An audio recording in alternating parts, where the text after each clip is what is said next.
अगर आप अपने दर्द गम और डर को खत्म करना चाहते हैं तो आपको अपने दिमाग में आने वाले विचारों पर काम करना होगा, क्योंकि विचार ही दर्द गम और डर के स्रोत हैं। यदि आपका दिमाग अच्छे विचारों से भरा है तो यह आपको सकारात्मक परिणाम देगा। अगर बुरे विचारों से भरा है तो यह आपको बुरे परिणाम देगा। जिस तरह से रास्ते पर चलते समय आप यह तय कर लेते हैं कि आपको कहां जाना है, ठीक उसी तरह से आप जीवन में जीते हुए यह तय कर लें कि आपको क्या पाना है और क्या छोड़ना है। अगर आप ऐसे लोगों की तलाश कर रहे हैं जो आपको सफल बनाने में आपकी मदद करें, तो आप यह मान लीजिए कि ऐसा कोई मिलना मुश्किल ही नहीं, नामुमकिन है, क्योंकि सफल होना हमारे विचारों पर निर्भर करता है। श्री कृष्ण कहते हैं, सुख दुख तो अतिथि की तरह है, बारी बारी से आएंगे चले जाएंगे। यदि वह नहीं आएंगे तो हम अनुभव कहां से लाएंगे। खामोशी से भी कर्म होते। मैंने देखा है, थपेड़ों को छाव देते हुए गुस्सा आए तो रुकना सीखो, गलती हो जाए तो झुकना सीखो। रिश्ते कभी अपने आप नहीं टूटते। अहंकार, अज्ञान और बुरा रवैया उन्हें तोड़ देते हैं। ज्ञान के बाद यदि अहंकार का जन्म होता है तो ज्ञान जहर है, किंतु ज्ञान के बाद यदि नम्रता का जन्म होता है तो वही ज्ञान अमृत है। मन की शांति से बढ़कर इस दुनिया में कोई और दौलत नहीं है। इंसान की पहचान करनी है तो सूरत से नहीं, चरित्र से कीजिए, क्योंकि सोना अक्सर लोहे की तिजोरी में ही रखा जाता है। इंसान कहता है, भगवान मेरी दुआ उसी वक्त क्यों नहीं सुनता। भगवान ने मुस्कुराकर कहा, मैं तेरे गुनाहों की सजा भी तो उसी वक्त नहीं देता। दुनिया की हर चीज ठोकर लगने से टूट जाती है। एक कामयाबी ही है जो ठोकर खाकर ही मिलती है। इंसान इस एक कारण से अकेला हो जाता है क्योंकि वह अपनों को छोड़ने की सलाह गैरों से लेता है। मेरे दोस्त मुझसे कहते हैं, तुम बहुत भोले हो इसलिए लोग तुम्हें लूट कर चले जाते हैं। लेकिन मैं उनसे हंसते हुए कहता हूं, मुझे लूटने वाले के तो सिर्फ 2 हाथ है, लेकिन मुझे देने वाले के 1000 हाथ है। कुछ नहीं मिलता दुनिया में मेहनत के बगैर। मेरा अपना साया भी मुझे धूप में आने के बाद मिलता है। जिंदगी उन्हीं का इम्तिहान लेती है जो बहुत ज्यादा काबिल और हुनरबाज होते हैं। इसलिए आपको जिंदगी में निराश होने के बजाय इसके साथ पूरे मन से खेलना चाहिए, तब तक जब तक आप विजेता ना बन जाएं। यदि आप समय की परवाह नहीं कर रहे हैं तो यह मान लीजिए कि एक वक्त ऐसा आएगा जब समय आपकी परवाह करना छोड़ देगा। इसलिए आप अपने समय की परवाह करें और इसके साथ आगे बढ़े। श्री कृष्ण कहते हैं कि अगर आपका सपना बड़ा होगा तो आपको हमेशा बड़ी तकलीफों का सामना कर पड़ेगा। इन तकलीफों का सामना करने के बाद जो जीत आपको मिलेंगे वह भी बहुत बड़ी होगी। इसलिए आप धैर्य रखिए और अपने सपने को पूरा करने के लिए निरंतर आगे बढ़ते रहे। अगर आप सोचते हैं कि आपको सफलता आसानी से मिल जाएगी तो आप गलत है, क्योंकि सफलता स्मार्ट तरीके से की गई मेहनत और धैर्य रखने से मिलती है। अगर आप इन सब के लिए तैयार हैं तो आप सफल होने के लिए भी तैयार हैं। यदि आप दिन रात सफल होने के लिए जूझ रहे हैं तो आपके रास्ते में आने वाली बड़ी से बड़ी समस्या आपको रोक नहीं पाएगी। अगर कोई आपको रोकेगा तो वह आप खुद होंगे, कोई और नहीं। कब तक आप बैठकर अपनी किस्मत को कोसते रहेंगे? कभी ना कभी आपको पूरे जोश के साथ उठना होगा। पूरी लगन और मेहनत के साथ काम करके अपनी किस्मत को बदल होगा। अगर आपका ध्यान आपके लक्ष्य पर नहीं है तो आप इस बात पर ध्यान दीजिए कि आपका ध्यान किस तरफ है। जिस तरह आपका पूरा ध्यान होगा वही आपके जीवन में घटित होगा और वही आप हासिल कर पाएंगे। जिंदगी की किताब में धैर्य का कवर होना जरूरी है, क्योंकि वही हर पन्ने को बांध कर रखता है। 2 लोगों से हमेशा होशियार रहो, एक जो तुम में वह कमी बताएं जो तुम्हारे अंदर नहीं, और दूसरे वह जो तुम में वह गुण बताते हैं जो तुम में नहीं है। अच्छी सूरत से ज्यादा मायने अच्छा स्वभाव रखते हैं, क्योंकि सूरत उम्र के अनुसार बदल जाएगी, पर अच्छा स्वभाव आपका जिंदगी भर साथ देगा। बारिश में नहाना आसान तो है, लेकिन रोज नहाने के लिए हम बारिश के सहारे नहीं रह सकते। इस प्रकार भाग्य से कभी कभी चीजें आसानी से मिल जाती हैं, किंतु हम हमेशा भाग्य के भरोसे नहीं जी सकते। सच्चा और अच्छा दोस्त एक फूल की तरह होता है जिसे हम तोड़ भी नहीं सकते और छोड़ भी नहीं सकते। अगर तोड़ दिया तो मुरझा जाएगा और अगर छोड़ दिया तो कोई और ले जाएगा। दिल के सच्चे लोग भले ही जीवन में अकेले रह जाते हैं, लेकिन ऐसे लोगों का साथ भगवान जरूर देते हैं। श्री कृष्ण कहते हैं, गुरु और सड़क दोनों एक समान होते हैं, खुद वहीं रहते हैं और दूसरों को मंजिल तक पहुंचा देते हैं। अपनों से बस उतना ही रूठ हो। क्या आपकी बात और सामने वाले की इज्जत बरकरार रहे? चेहरे की सुंदरता आंखों में उतरती है और स्वभाव की सुंदरता दिल में हम अच्छे थे, अच्छे हैं और अच्छे ही रहेंगे। फिर वो करें जो बोलते कुछ है, करते कुछ हैं, दिखते कुछ हैं और होते कुछ और हैं। अच्छा वक्त सिर्फ उसी का साथ देता है जो कभी किसी का बुरा नहीं सोचते।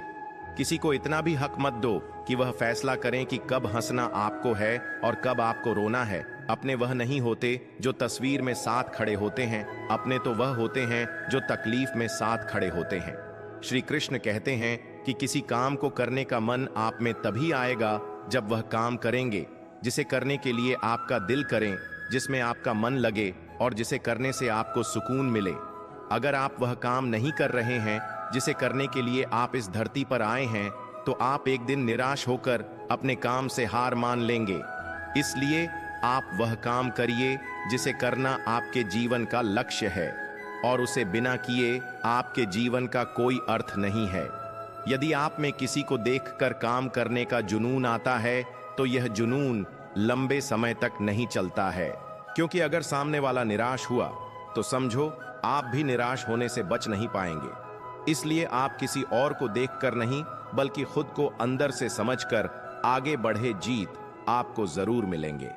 अगर आप जीवन में बड़ी सफलता हासिल करना चाहते हैं, तो आपको जीवन में उतार चढ़ाव से गुजरना ही होगा, क्योंकि बिना उतार चढ़ाव के सफलता की कोई परिभाषा नहीं है। यदि आप संयम रखोगे तो इससे मिलने वाला फल आपके जीवन में सुख, शांति और समृद्धि लेकर आएगा, क्योंकि आप जानते हैं संयम का फल मीठा होता है, पर इसे बढ़ने और पकने में एक लंबा समय लगता है। आपके चाहने से यह जल्दी तैयार नहीं होते। जब तक संघर्ष का रास्ता चुनते हैं तो आपको इस राह पर चलकर बहुत दर्द सहना पड़ता है, लेकिन यही दर्द आगे चलकर आपकी ताकत बनकर सामने आता है और आपको जीत दिलाता है। चेहरा चाहे कितना भी सुंदर हो, अगर जुबान कड़वी हो तो लोग मुंह फेर ही लेते हैं, क्योंकि जुबान की सुंदरता चेहरे की सुंदरता से कहीं ज्यादा बढ़कर है। हर सूर्यास्त हमारे जीवन में एक दिन कम कर देता है, लेकिन हर सूर्योदय हमें आशा भरकर एक नया दिन दे जाता है। इसलिए सदैव बेहतर की उम्मीद करें। यदि कोई आपसे दूरी बनाना चाहता है तो ऐसा करने दीजिए, नहीं तो आप उससे जितना नजदीक होने की कोशिश करेंगे वह उतना ही दूर जाता जाएगा। माता पिता पर उतना ही विश्वास रखो जितनी दवाइयों पर रखते हो। थोड़े बेशक कड़वे हैं, पर आपके फायदे के लिए है। आशा और विश्वास कभी गलत नहीं होते। यह हम पर निर्भर करता है कि हमने आशा किससे और विश्वास किस पर किया है। निकले हम दुनिया के भीड़ में तो पता चला कि हर वह शख्स अकेला है जो दूसरों पर भरोसा करता है। परेशान ना हुआ करो। सबकी बातों से कुछ लोग पैदा ही बकवास करने के लिए होते हैं। सपने देखने वाले सो जाते हैं, और सपनों को जीने की ख्वाहिश रखने वालों को आंख बंद करके भी नींद नहीं आती। लोगों को खोने से मत डरो। डरो इस बात से कि कहीं लोगों का दिल रखते तुम खुद को ही ना खो दो। श्री कृष्ण कहते हैं, भक्ति और भरोसा इतना रखना कि संकट हम पर आए और चिंता भगवान करें।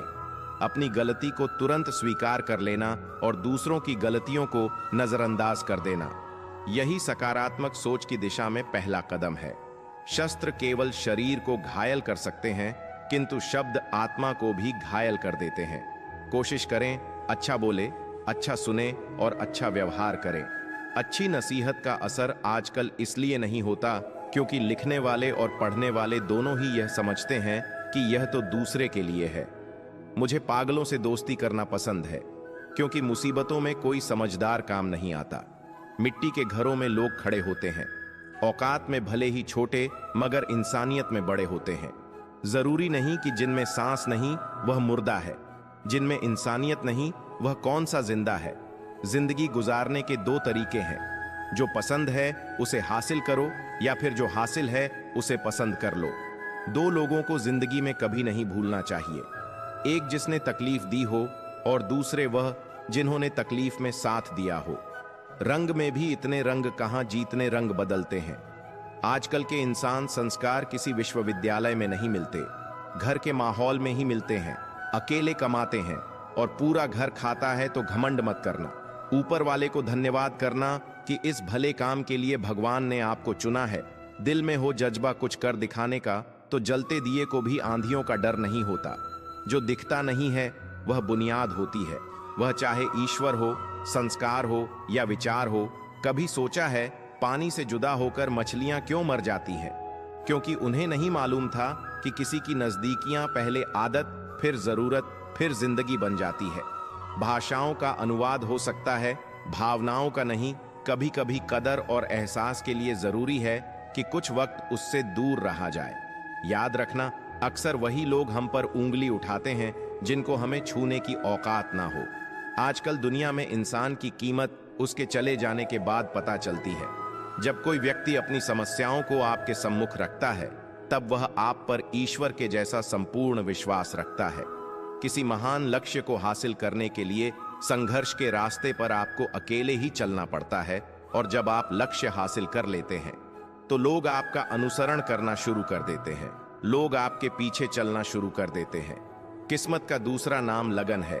अगर आप अपने काम को पूरी लगन और मेहनत से करते हैं तो आपको कामयाब होने से कोई रोक नहीं सकता।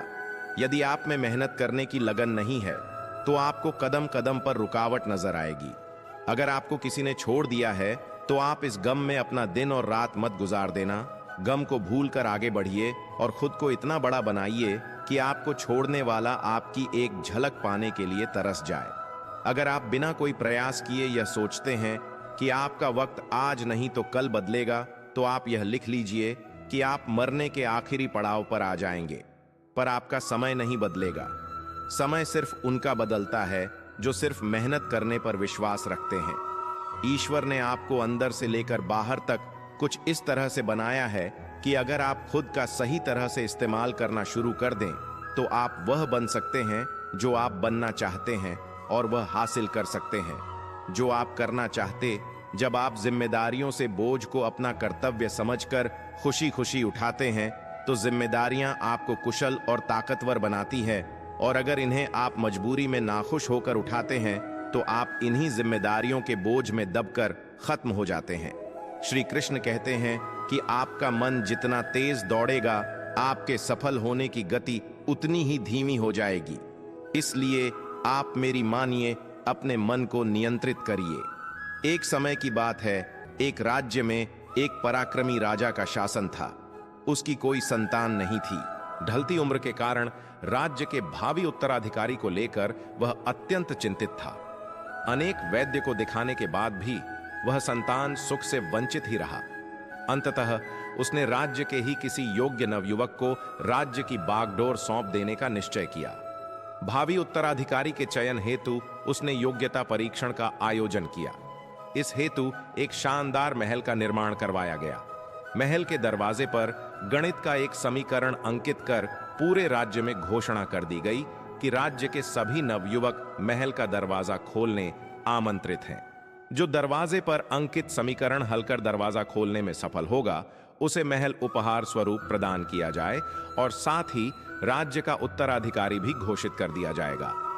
घोषणा के दिन से उस नवनिर्मित महल में नवयुवकों का तांता लग गया। सुबह से लेकर शाम तक नवयुवक वहां आते और दरवाजे पर अंकित गणित के समीकरण को हल करने का प्रयास करते, किंतु आश्चर्य की बात यह थी कि कोई भी उसे हल नहीं कर पा रहा था। कोई उसे लिखकर याद करके जाते और घर पर उसका हल निकालने का हर संभव प्रयास करते, किंतु फिर भी असफल रहे थे। कई दिन बीत गए। राजा के बड़े से बड़े गणितज्ञ भी उस समीकरण का हल निकालने में असमर्थ रहे। राजा ने दूसरे राज्यों के गणितज्ञों को आमंत्रित किया। दूसरे राज्य के गणितज्ञ आए और गणित का वह समीकरण हल करने लगे। जैसे जैसे दिन ढलता गया, एक एक करके गणितज्ञ वहां से जाते गए। अंत में मात्र 3 लोग शेष बचे। उनमें से 2 दूसरे राज्य के गणितज्ञ थे, किंतु तीसरा गांव का एक साधारण सा युवक था। महाराज, मैं तो बस यूं ही इन नामी गणितज्ञों को देखने आया हूं। ये अपने राज्य के इतने बड़े गणितज्ञ हैं, इन्हें समीकरण हल करने दीजिए। यदि इन्होंने हल निकाल लिया तो राज्य के उत्तराधिकारी बन जाएंगे। इससे बड़ी खुशी की बात और क्या होगी। यदि यह समीकरण हल नहीं कर पाए तब मैं कोशिश करके देखूंगा। इतना कहकर युवक एक कोने में बैठकर गणितज्ञों को देखने लगा। पूरा दिन निकल गया और शाम घिर आई, किंतु कोने में बैठा युवक उठकर दरवाजे के पास गया और जाकर उसे धीरे से धक्का दे दिया। जैसे ही उसने दरवाजे को धक्का दिया, दरवाजा खुल गया। दरवाजा खुलते ही लोग उससे पूछने लगे कि तूने ऐसा क्या किया कि महल का दरवाजा खुल गया?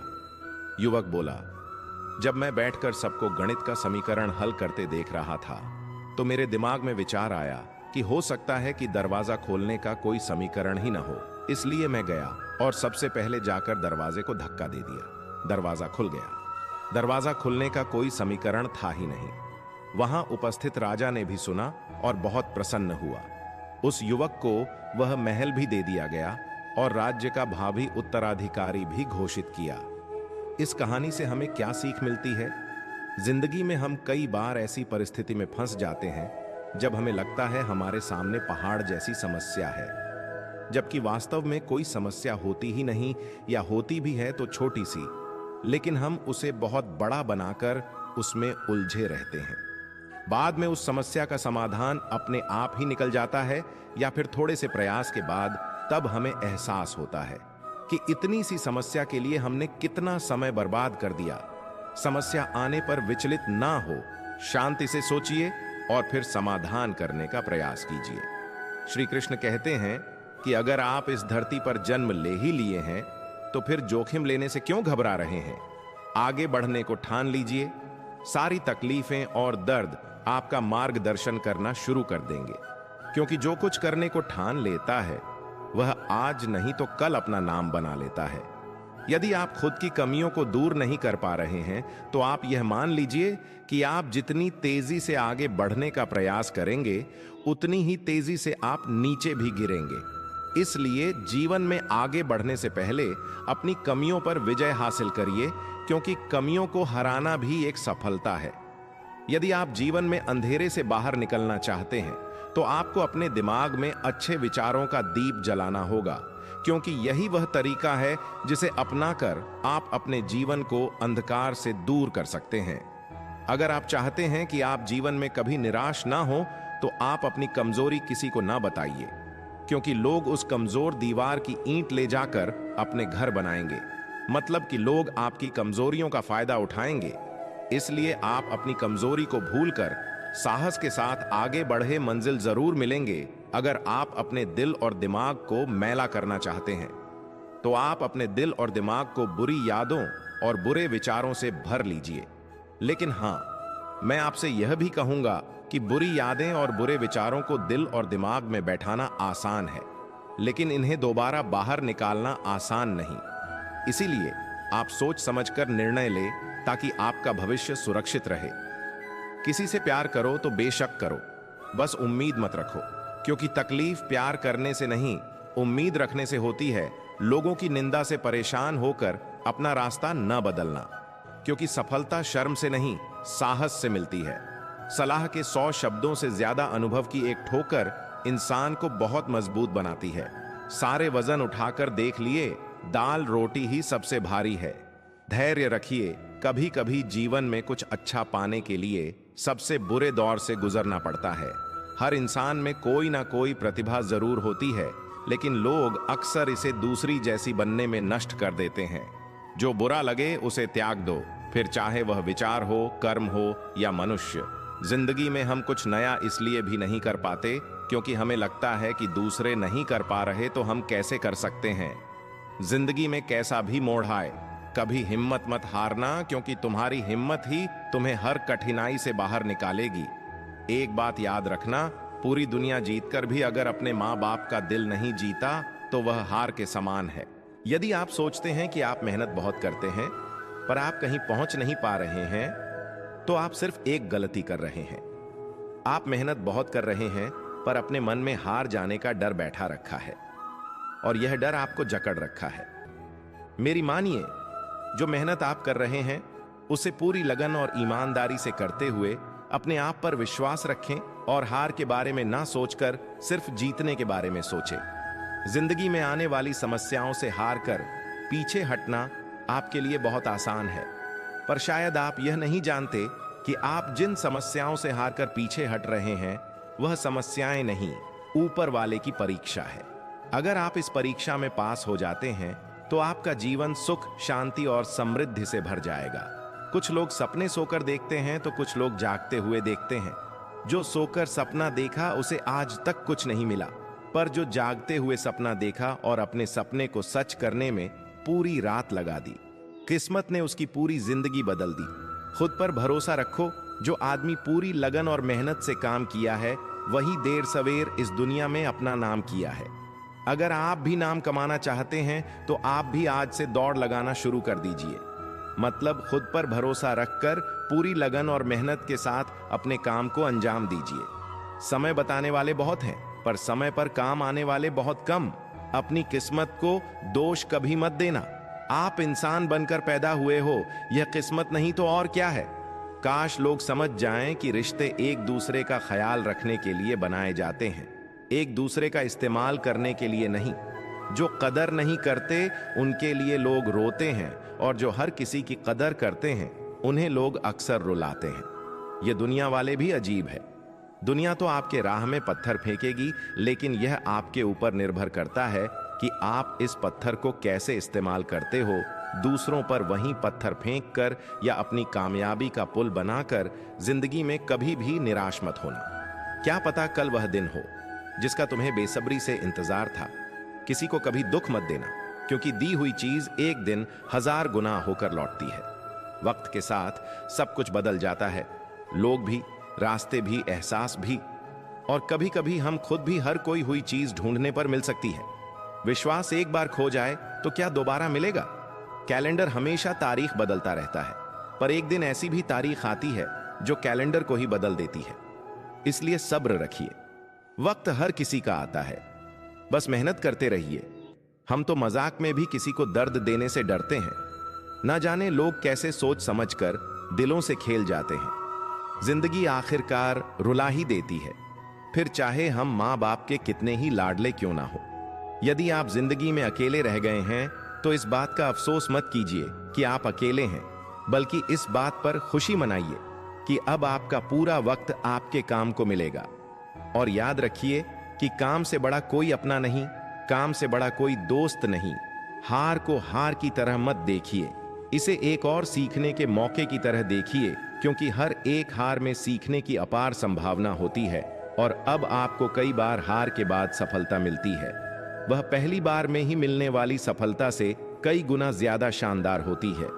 अगर आप देखें तो प्रकृति हमें बहुत कुछ सिखाती है। जैसे रात और दिन होने से हम सीखते हैं, अंधेरे से उजाले की ओर बढ़ना, और रोशनी देकर प्रकृति हमें सिखाती है कि लोगों की निस्वार्थ भाव से सेवा करनी चाहिए।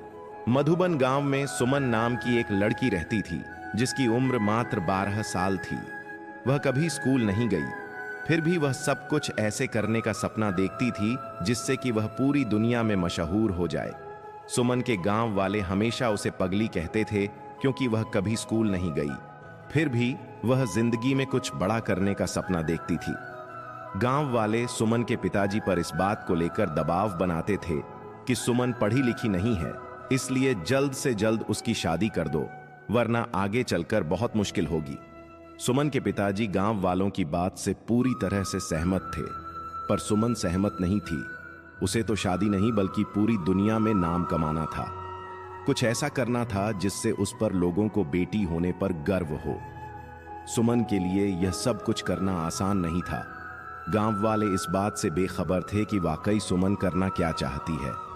वह किसी को इस बारे में नहीं बताती थी कि वह एक अच्छे चित्रकार है। उसे बचपन से चित्र बनाना अच्छा लगता था। शायद यही वह वजह थी। उसका मन पढ़ने में नहीं लगता था और इस वजह से वह कभी स्कूल भी नहीं गई। उसके पिताजी को उसका चित्र बनाना अच्छा नहीं लगता था। उन्होंने कई बार सुमन के बनाए चित्र को आग के हवाले कर दिया था। फिर भी सुमन हार नहीं मानी। वह चित्रकारी करती गई और करती गई। जब सुमन नहीं मानी तो उसके पिताजी ने उसे उसके हाल पर छोड़ दिया था। एक दिन सुमन अपने कमरे में चित्र बनाने में इतना खो गई थी कि उसके पिताजी उसके पास जाकर खड़े हो गए। उसे बिल्कुल एहसास नहीं हुआ। सुमन के पिताजी ने कहा, तो सुमन तुम नहीं मानोगी, यह बेवकूफी वाला काम तुम्हारे किसी काम का नहीं आने वाला है। सुमन दुखी मन से बोली, पापा, आप मुझे हमेशा नीचे क्यों गिराना चाहते हैं? मैं जिंदगी में कुछ करना चाहती हूँ। आप मुझे बार बार क्यों रोकते हैं? सुमन के पिताजी बोले, अगर हमें इस गांव में रहना है तो तुम्हें वही करना होगा जो गांव वाले चाहते हैं।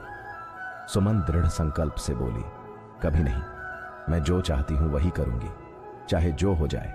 मुझे हराना किसी के लिए इतना आसान काम नहीं है। तुम यह नहीं चाहती ना कि मैं तुम्हारे सारे सपनों को जलाकर राख कर दूं। सुमन ने कहा, पापा, इंसान में इतनी ताकत कहां कि वह भगवान के दिए गए हुनर को जलाकर राख कर दे। आपने मेरे बनाए गए चित्र को जलाया है, मेरे हुनर को नहीं। सुमन के पिताजी ने सख्त शब्दों में कहा, गांव वाले ठीक कहते हैं कि तुम्हारी लड़की पागल हो गई, उसे इलाज की जरूरत है। सुमन बोली, पापा, आपको पता होना चाहिए कि दुनिया में जो भी बड़े काम हुए हैं पागलों ने ही किए हैं और करते रहेंगे। मैं भी उन्हीं पागलों में से एक हूं। सुमन के पिताजी ने कहा, मुझे लगता है तुम्हें समझाना बेकार है, और कमरे से बाहर चले गए। सुमन गांव वालों को सफल होकर दिखाना चाहती थी ताकि वह अपनी बेटियों को आगे बढ़ने का मौका दे और उनकी बेटियां अपने पैरों पर खड़ी हो सके। एक दिन सुमन के मन में यह विचार आया कि वह गांव में अपने बनाए गए चित्रों की प्रदर्शनी लगाएगी और पास के 10 गांवों में प्रसार प्रचार के लिए जाएगी। इस बारे में बात करने के लिए अपने पिताजी के पास गई। शायद उसे इस काम में किसी की मदद की आवश्यकता थी। पापा, मैं आपसे कुछ कहना चाहती हूं, सुमन ने पिताजी से कहा। शायद आपको अच्छा लगेगा कि नहीं, बोलो, क्या कहना चाहती हो? मैं गांव में अपने बनाए गए चित्रों की प्रदर्शनी लगाना चाहती हूं, सुमन ने कहा। इस प्रदर्शनी में लोगों को मेरे हुनर के बारे में पता लगेगा तो हमें वह कुछ नहीं कहेंगे, बल्कि मुझ पर गर्व महसूस करेंगे। सुमन के बहुत समझाने पर उसके पिताजी मान गए और सुमन और उसके पिताजी प्रदर्शनी की तैयारी में जी जान से जुट गए।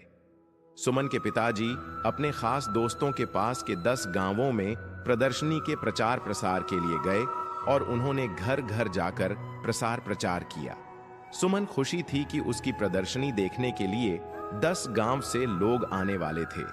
तैयारी भी अच्छी खासी हुई थी और यही नहीं, 3 दिन चलने वाले इस प्रदर्शनी को देखने वालों में काफी खुशी दिख रही थी। प्रदर्शनी के उद्घाटन के लिए शहर से जिलाधिकारी को बुलाया गया था। जिलाधिकारी ने गांव वालों के सामने सुमन को यह कहकर शाबाशी दी कि भगवान करें ऐसी लड़की हर माँ बाप को दे जिससे गांव वाले ही नहीं बल्कि पूरा देश रोशन होता है। सुमन ने गांव के जीवन को बेहतरीन तरीके से कैनवास पर उतार दिया था। सुमन ने हर चित्र में पिता का दुलार और मां का प्यार झलकता था, जो सबको मंत्रमुग्ध कर लेती थी। पिता ने अपनी बेटी से कहा, बेटी, मैं तुम्हारा दोषी हूं। सुमन के पिताजी ने अपराध बोध की भावना से कहा, मैंने तुम्हें बहुत परेशान किया। मैंने तुम्हारे बनाए गए चित्रों को जलाया जो मुझे नहीं करना चाहिए था। पापा, अगर आप मेरे साथ प्यार से पेश आते तो शायद आज मैं जहां हूं वहां नहीं होती। सुमन ने कहा, पापा, आपकी हर बात से मुझे और अधिक प्रयास करने की ताकत मिलती थी। सुमन पिताजी का साथ पाकर बहुत खुश थी और वह अपनी कला को और ज्यादा निखारने का प्रयास करती रही और साथ ही दूर दराज के गांव में प्रदर्शनी भी लगाती रही। एक दिन भगवान ने सुमन के साथ जो किया वह किसी के साथ ना करें। एक हादसे ने सुमन का सब कुछ बर्बाद कर दिया। उसके दोनों हाथ चले गए, उसके सारे सपने टूटकर बिखर गए। निराश जिंदगी से हारी हुई चुपचाप घर के आंगन में बैठी रहती थी। उसके पिताजी का रो रो कर बुरा हाल था। उनसे अपनी बेटी का दुख नहीं देखा जा रहा था। शायद इसीलिए वे उसके सामने बहुत कम आते थे। सुमन खुद को समझाने की पूरी कोशिश करती थी कि उसकी कहानी इतनी आसानी से खत्म नहीं होने वाली है। अब उसकी लड़ाई ना पापा से है और ना ही गांव वालों से। अब उसकी जंग किस्मत से है। अब चाहे जो हो जाए वह किस्मत को हरा कर मानेगी, दुनिया में नाम कमा कर मानेगी। सुमन एक बार फिर नए सिरे से शुरुआत कर दी। इस बार वह हाथ से नहीं बल्कि पैर से चित्र बनाने की कोशिश कर रही थी, जिसे देखकर उसके पिता का दिल पसीज गया। सुमन के पिताजी ने कहा, बिटिया, ये क्या कर रही हो? अब तुम मान जाओ। सुमन बोली, पापा, मैं कभी हार नहीं मान सकती। क्या तुम्हें लगता है कि तुम इस तरह से अपने सपने को पूरा कर लोगी? सुमन ने कहा, पापा, अगर इरादे पक्के हो तो कोई भी काम इस दुनिया में मुश्किल नहीं है। सुमन के पिताजी ने कहा, बेटी, प्रयास करो, मैं हमेशा तुम्हारे साथ हूं। तुम्हारे प्रयास से तुम्हारी किस्मत भी हार जाएगी। और इस तरह से कई सालों की मेहनत के बाद एक बार फिर सुमन की जिंदगी वापस लौट आई। उसके टूटे हुए सपने एक एक करके जुड़ने लगे थे। वह गांव से लेकर शहर तक अपनी चित्रकारी के लिए शोर होने लगी थी, जो गांव वाले सुमन की तरक्की से जलते थे। हादसे के बाद से उसके लिए दुआ करने लगे थे। भगवान भी उसके प्रयास के सामने हार गए। वह सुमन को वह देने के लिए मजबूर हो गए जिसकी वह हकदार थी। एक दिन सुमन ने खुद से कहा, लोग मेरे खिलाफ थे, यहां तक कि मेरे पिताजी भी नहीं चाहते थे कि मैं अपना नाम बनाऊं। मेरी पहली प्रदर्शनी ने मेरे पिताजी की आंखें खोल दी कि उनकी बिटिया भी कुछ कर सकती है। एक हादसे ने मेरा सब कुछ बर्बाद कर दिया। मेरे दोनों हाथ चले गए, मैं टूट चुकी थी। मुझे नहीं लगा था कि अब मैं कुछ कर पाऊंगी, पर मुझ में कहीं ना कहीं वह चिंगारी थी जो मुझे एक बार फिर आगे बढ़ने का मौका दिया। मैंने नए सिरे से प्रयास शुरू की और देखते देखते सब कुछ मेरे लिए एक बार फिर आसान हो गया और मैं पूरी दुनिया में नाम बनाने के लिए आगे बढ़ी। हादसों में आदमी मरता है, पर उसके जज्बात जिंदा रहते हैं। एक प्रयास से सब कुछ बर्बाद होने से बच जाता है। आदमी तब तक खत्म नहीं होता जब तक उसके हौसलों में जान होती है। यही वह हौसले होते हैं। जिद्दी बनो, तभी लक्ष्य प्राप्त होगा। सच बोलने से हमेशा दिल साफ रहता है, अच्छा करने से हमेशा मन साफ रहता है और मेहनत करने से हमेशा दिमाग साफ रहता है। जीवन एक प्रतिध्वनि है, यहाँ सब कुछ वापस लौट कर आ जाता है, जैसे अच्छा, बुरा, झूठ, सच और धोखा। अतः दुनिया को आप अच्छा दो। सबसे अच्छा आपके पास लौट कलर आएगा। जब लोग किसी को पसंद करते हैं तो उसकी बुराइयां भूल जाते हैं, और जब किसी से नफरत करते हैं तो उसकी अच्छाइयां भूल जाते हैं। इंसान बहुत खुदगर्ज है। पसंद करें तो बुराई नहीं देखता, नफरत करें तो अच्छा ही नहीं देखता। शुभ चिंतक सड़कों पर लगे सुंदर लैंप की तरह होते हैं। वे हमारी यात्रा की दूरी को तो कम नहीं कर सकते, लेकिन हमारे पथ को रोशन और यात्रा को आसान करते हैं। बहुत से लोग तभी तक अच्छे रहते हैं जब तक वे सोचते हैं कि दूसरे भी अच्छे हैं। अच्छे लोगों पर लोग उतनी ही जल्दी उंगली उठाते हैं जितनी जल्दी सफेद वस्त्र पर दाग लग जाते हैं। कभी कभी बुरा वक्त आपको कुछ अच्छे लोगों से मिलवाने के लिए आता है। कभी कभी जरूरत से ज्यादा अच्छा होना भी जरूरत से ज्यादा अपमानित करवा देता है। कोई किसी के बारे में सच्चे मन से अच्छा सोचता है तो उसका कभी भी बुरा नहीं हो सकता।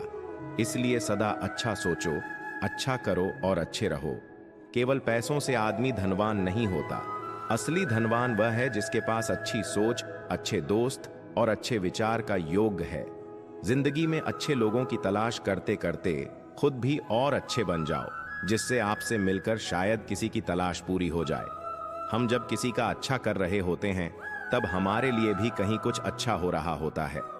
कई बार इंसान बहुत मेहनत कर रहा होता है, लेकिन उसे मंजिल नहीं मिल रही होती और तब लगता है यार सब कुछ छोड़ दूं, कुछ नहीं हो सकता, मुझसे कुछ नहीं हो पाएगा। तब ये स्टोरी हमेशा याद रखना। पुराने समय में एक राजा युद्ध में हार गया था। उसके सभी सैनिक मारे जा चुके थे। राजा किसी तरह अपनी जान बचाकर जंगल में भाग गया। सैनिक उसका पीछा कर रहे थे। वह बचने के लिए एक गुफा में छिप गया। सैनिक राजा को जंगल में खोजते खोजते उस गुफा तक पहुंच गए। गुफा के अंदर राजा को ढूंढा, लेकिन सैनिक उसे ढूंढ नहीं सके। बाहर आकर सैनिकों ने बड़े बड़े पत्थरों से गुफा बंद कर दी। गुफा बहुत गहरी थी। अंदर की ओर राजा छिपा हुआ था। वह काफी थक चुका था। भूख प्यास की वजह से बेहाल हो रहा था। उसके शरीर में ताकत भी नहीं बची थी। शत्रु के सैनिक गुफा बंद करके वहां से चले गए तो राजा अंदर बैठा बैठा सोच रहा था कि अब तो उसका जीवन खत्म हो गया। वह गुफा से कभी बाहर नहीं निकल पाएगा। राजा निराश हो चुका था। तभी उसे मां की एक बात याद आई। उसकी मां कहती थी कि कुछ तो कर, यूं ही मत मर। यह बात याद आते ही राजा में फिर से ऊर्जा आ गई। उसने सोचा कि कोशिश किए बिना हार नहीं मानना चाहिए। राजा ने गुफा के द्वार से पत्थरों को हटाने का काम शुरू कर दिया। कड़ी मेहनत के बाद राजा ने बड़े बड़े पत्थर खिसका दिए। किसी तरह राजा ने बाहर निकलने की थोड़ी सी जगह बना ली थी। राजा गुफा से बाहर निकला और अपने मित्र राजा के पास पहुंच गया। मित्र राजाओं की मदद से उसने शत्रुओं को पराजित कर दिया और अपना राज्य वापस प्राप्त कर लिया। इस कहानी से हमें यह सीख मिलती है कि हमें सफलता मिलने तक हार नहीं मानना चाहिए। जिस पल हम हार मान लेते हैं उसी समय असफल हो जाते हैं। पुराने समय में दो संत एक साथ रहते थे। दोनों की भक्ति का तरीका अलग अलग था। एक संत दिन भर तपस्या और मंत्र जाप करते रहता था, जबकि दूसरा संत रोज सुबह शाम पहले भगवान को भोग लगा था और फिर खुद भोजन करता था। एक दिन दोनों के बीच झगड़ा होने लगा कि बड़ा संत कौन है। इस दौरान वहां नारद मुनि पहुंच गए। नारद ने दोनों संतों से पूछा कि किस बात के लिए लड़ाई कर रहे हैं। संतों ने बताया कि हम यह तय नहीं कर पा रहे हैं कि दोनों में बड़ा संत कौन है। नारद ने कहा कि यह तो छोटी सी बात है, इसका फैसला मैं कल कर दूंगा। अगले दिन नारद मुनि ने मंदिर में दोनों संतों की जगह के पास हीरे की एक एक अंगूठी रख दी। पहले तप करने वाला संत वहां पहुंचा, उसने एक अंगूठी देखी और चुपचाप उसे अपने आसन के नीचे छिपाकर मंत्र जाप करने लगा। कुछ देर में दूसरा संत भगवान को भोग लगाने पहुंचा। उसने भी हीरे अंगूठी देखी, लेकिन उसने अंगूठी की ओर ध्यान नहीं दिया। भगवान को भोग लगाया और खाना खाने लगा। उसने अंगूठी नहीं उठाई। उसके मन में लालच नहीं जाग, क्योंकि उसे भरोसा था कि भगवान रोज उसके लिए खाने की व्यवस्था जरूर करेंगे। कुछ देर बाद वहां नारद जी आ गए। दोनों संतों ने पूछा कि अब आप बताएं कि हम दोनों में बड़ा संत कौन है। नारद ने तपस्या करने वाले संत को खड़े होने के लिए कहा। जैसे ही वह संत खड़ा हुआ तो उसके आसन के नीचे छिपी हुई अंगूठी दिख गई। नारद मुनि ने उससे कहा कि तुम दोनों में भोग लगाकर खाना खाने वाला संत बड़ा है। तपस्या करने वाले संत में चोरी करने की बुरी आदत है। उसने भक्ति के समय में भी चोरी करने से संकोच नहीं किया, जबकि भोग लगाने वाले संत ने अंगूठी की ओर ध्यान तक नहीं दिया। इस कारण वही संत बड़ा है। इस कहानी से हमें यह सीख मिलती है कि भक्ति तभी सफल होती है जब भक्त के मन में बुरे विचार ना हो, भक्त बुरे काम ना करता हो। जिस भक्त के विचार पवित्र हैं और जो बुरे कामों से दूर रहता है, सिर्फ उसे ही भगवान की कृपा मिलती है। एक बहुत पुराना गांव था। उस गांव के लोग बहुत ही सीधे और सच्चे थे। उसी गांव में दो बहुत ही सच्चे दोस्त रहते थे। वह दोनों बचपन से ही साथ थे और पूरा गांव उनको जानता था। उनमें से एक का नाम था राम और दूसरे का नाम अमन था। राम थोड़ा दुबला पतला था और श्याम अच्छा हट्टा कट्टा था और दोनों में बहुत गहरी मित्रता थी। वैसे तो गांव बहुत अच्छा था, लेकिन उस गांव में पानी की बड़ी समस्या थी। वहां के लोग दूर पहाड़ी से पानी लेकर आते थे, तब जाकर गांव में पानी आता था। एक दिन यूं ही बातें करते करते राम और अमन दोनों गांव से बहुत दूर निकल आए। जब दोनों शाम को गांव वापस लौट रहे थे तो उन्होंने देखा कि कुछ औरतें आपस में झगड़ा कर रही हैं। तो दोनों उनके पास जाते हैं और पूछते हैं कि आप लोग लड़ क्यों रहे हो। तो एक औरत बोलती है कि मैं इतनी दूर से पानी भरकर ला रही थी और इसने मेरा पानी गिरा दिया। जैसे तैसे करके राम और अमन ने उस औरत को समझाकर लड़ाई को शांत करवा दिया। फिर औरतें अपने अपने रास्ते निकल गईं। एक बार गांव के सभी लोगों ने सरपंच के सामने पानी की समस्या को लेकर बात की तो सरपंच ने एक तरीका निकाला। तरीका यह था कि जो भी पहाड़ी से पानी लाकर गांव के कुएं में डालेगा उसको एक वॉल्टी के RS वेनन मिलेंगे। तो राम और श्याम दोनों ने सोचा कि अब हम कोई काम तो करते नहीं हैं, ये काम अच्छा है, हमारा काम भी हो जाएगा और हम पैसे भी कमा लेंगे। ये सोचकर राम और श्याम दोनों अगले दिन से काम पर लग जाते हैं। वह पहले कुछ दिन तो एक बाल्टी से पानी डालते हैं, फिर वह दोनों हाथ में बाल्टी लेकर पहाड़ी पर जाने लगे और पहाड़ी से पानी भरकर गांव के कुएं में पानी डालने लगे। राम की बात पर कोई भी ध्यान नहीं दे रहा था, पर राम को यह पता था कि अगर आज बाल्टी भरते रहे तो आने वाले समय में राम ज्यादा काम नहीं कर पाएगा और आगे जाकर जब उसकी तबीयत खराब हो जाएगी तो पैसा आना भी बंद हो जाएगा। राम ने यह ठान लिया कि कोई साथ दे या ना दे, लेकिन वह पाइपलाइन जरूर डालेगा।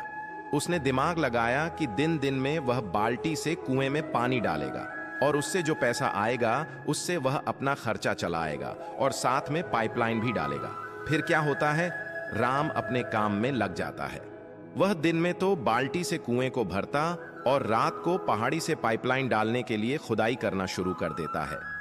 ऐसे ही करते करते उसे महीनों निकल गए, लेकिन उसे ज्यादा कामयाबी हासिल नहीं हुई और यहां अमन ने उसी काम से खुद की बाइक खरीद ली और कुछ सालों में अमन ने खुद का घर भी ले लिया। लेकिन राम पाइपलाइन डालने में लगा हुआ था। अब तो पूरा गांव राम का मजाक उड़ाने लगा था। जैसे जैसे समय लगता जा रहा था वैसे वैसे लोग उसका मजाक उड़ाते जा रहे थे। लेकिन राम को पता था कि अगर एक बार पाइपलाइन तैयार हो गई तो पूरे गांव की समस्या हल हो जाएगी और साथ ही बैठे बैठे पैसा आएगा। राम को खुद पर विश्वास था कि पाइपलाइन से ही वह बिना काम के भी पैसा कमा सकता है और वह उसे पूरा करने के लिए लग जाता है। कई साल निकल गए लेकिन राम अभी भी अपनी पाइपलाइन बनाने में लगा हुआ था। और एक दिन ऐसा भी आया जब राम की पाइपलाइन तैयार हो गई और उसने गांव में बैठकर एक पाइप में टोटी लगा दी और उससे पानी आना शुरू हो गया। पूरा गांव इस चमत्कार को देखकर हैरान हो गया कि यह राम ने क्या कर दिया। इतनी दूर से यह पानी अपने आप कैसे आ रहा है। और फिर सरपंच ने उसका सम्मान किया। लेकिन धीरे धीरे श्याम की तबीयत खराब रहने लगी और उसने बिस्तर पकड़ लिया। लेकिन राम अपने घर से पाइपलाइन चालू करता और गांव वालों से पैसे लेता और घर पर आराम करता। इसीलिए कहा गया है, मजदूर बने रहने से अच्छा है कि अपनी पाइपलाइन बनाओ। आज अगर इस कहानी की बात करें तो यह सिर्फ एक कहानी नहीं है। जिंदगी में सफल व्यक्ति वही है जिसने अपनी पाइपलाइन बनाई है। पाइपलाइन का मतलब है कि काम ना करें तब भी पैसा आना चाहिए। दुनिया आपको गाली दे, परिवार वाले या रिश्तेदार एक कदम सफलता की ओर नीचा दिखाए तो भी अंधे, बहरे, गूंगे बनकर किसी को जवाब मत दो। सिर्फ ईमानदारी से अपने लक्ष्य की ओर बढ़ते रहो। जिंदगी में रातों की कमी नहीं है। जो एक कदम सफलता की ओर घर से निकल गया वो भटकते भटकते ही सही, आज नहीं तो कल मंजिल तक पहुंच ही जाएगा। महान सफलता लंबा समय मांगती है। समय आने दो, हम भी बताएंगे कि हम क्या चीज है। यहाँ वह कोई किसी से प्यार नहीं करता। अपने सुख, अपने स्वार्थ की जब तक पूर्ति होती है तब तक लोग उसे प्यार कहते हैं। जब जरूरत खत्म या मन कहीं और लगने लगता है तो लोग एक दूसरे की कद्र बंद कर देते हैं। प्रेम सिर्फ ईश्वर कर सकते हैं। धोखा बादाम की तरह है, जितना खाओगे उतनी अकल आती है। इंसान की जुबान उसकी अकल का पता बता देती है। इंसान आंखों से अंधा हो तो उसकी बाकी ज्ञानेंद्रियां ज्यादा काम करने लगती हैं, लेकिन अकल के अंधों की कोई भी ज्ञानेंद्र काम नहीं करती। कपड़े से छाना हुआ पानी स्वास्थ्य को ठीक रखता है और विवेक से छानी हुई वाणी संबंध को ठीक रखती है। विवेक जीवन का नमक और कल्पना उसकी मिठास है। एक उसको सुरक्षित रखता है और दूसरा उसे मधुर बनाता है।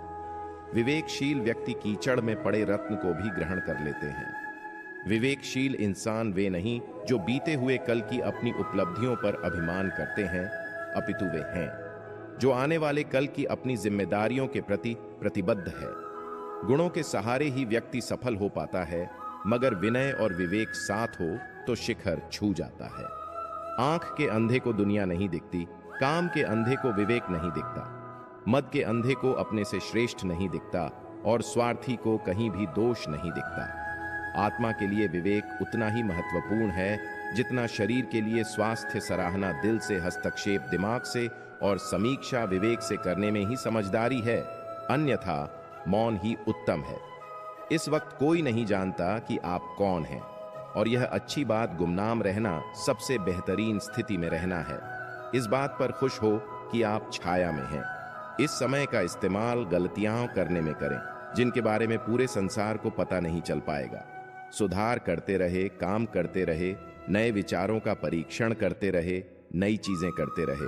कोई आपको नहीं जानता, इसीलिए अगर आप गड़बड़ कर देते हैं तो कोई बड़ी बात नहीं है। गुमनामी आपके अहंकार की रक्षा करती है और आपके आत्मविश्वास को सुरक्षित रखती है ताकि उन्हें सीधे सबसे कठोर आलोचकों का सामना ना करना पड़े।